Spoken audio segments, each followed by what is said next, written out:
आगरा का रिंकू जो कि अपनी नई नवेली दुल्हन के साथ दिखाई दे रहा है, उसने कभी सपने में भी नहीं सोचा था कि जिस लड़की के साथ पूरी जिंदगी बिताने के वो सपने संजो रहा है, वो उसके साथ सुहाग रात पर ही ऐसा कांड कर देगी कि उसे ताउम्र तक भूलने वाला जख्म लगेगा। मामला उत्तर प्रदेश के आगरा में एतमादौला के सीतानगर मोहल्ले का है, जहां एक परिवार अपने छोटे बेटे के लिए लड़की देख रहा था। ऐसी लड़की जो आए और उनके परिवार को संभाले, उनके ही रंग में रंग जाए। और इसी दौरान परिवार की मुलाकात हुई जयप्रकाश से, जो बिचौलिया था और अपने आप को वकील बता रहा था। उसने ये भरोसा दिलाया कि उसकी जान पहचान में एक लड़की है जिसका परिवार बेहद गरीब है, लेकिन लड़की ऐसी हीरा है कि जिस घर में आ जाए उसे जगमगा कर रख दे। रिंकू के परिवार को और क्या चाहिए था? अपने घर के छोटे बेटे के लिए एक अच्छी सी बहुरिया। रिंकू के परिजन राजी हो गए और कहा कि लड़की अमीर हो या गरीब, हमें कोई फर्क नहीं पड़ता, बस उनके बेटे को खुश रखे, यही चाहिए।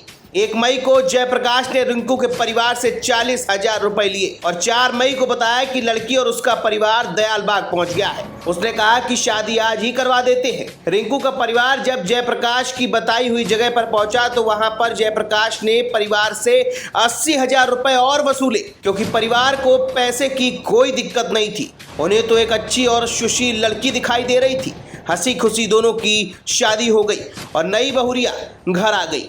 6 मई को नई नवेली दुल्हन ने दूल्हे और उसके घरवाले को नशीला पदार्थ पिला दिया और वो कांड कर डाला जिसकी रिंकू और उसके परिवार को कतई उम्मीद नहीं थी। जैसे ही पूरा परिवार बेहोश हुआ, वैसे ही दुल्हन गहने समेत सामान और करीब 1.5 लाख रुपए की नकदी लेकर फरार हो गई। लेकिन ये कहानी यहीं खत्म नहीं हुई। दूल्हे ने बताया कि लड़की ने खुद को मिर्जापुर का बताया था और कहा था कि उसके माँ बाप भी नहीं है। साथ में जो लोग थे वो खुद को मामा मामी और बुआ फूफा बता रहे थे।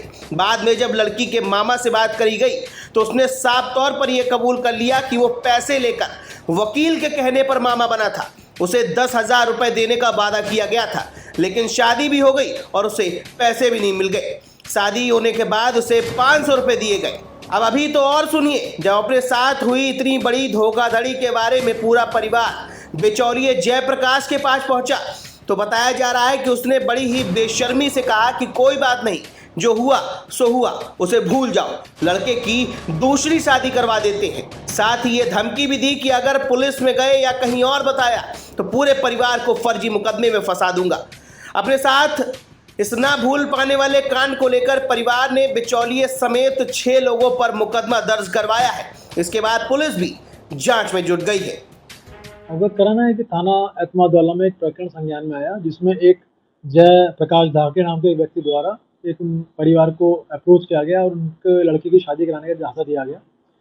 उस शादी में अंतिमा नाम के महिला से शादी उसकी करवाई गई और रात में जब उस महिला द्वारा अपने पति को कुछ नशीला पदार्थ पिलाकर उस घर से सारा सामान लेके वह लड़की भाग गई। इस संबंध में थाना एतमादौला पर सुसंगत धाराओं में मुकदमा पंजीकृत किया गया है तथा इसमें 5 लोगों के खिलाफ मुकदमा लिखा गया है। पूरी टीम लगाकर हम पूरे गिरोह का भांडाफोड़ करने के लिए लगे हैं।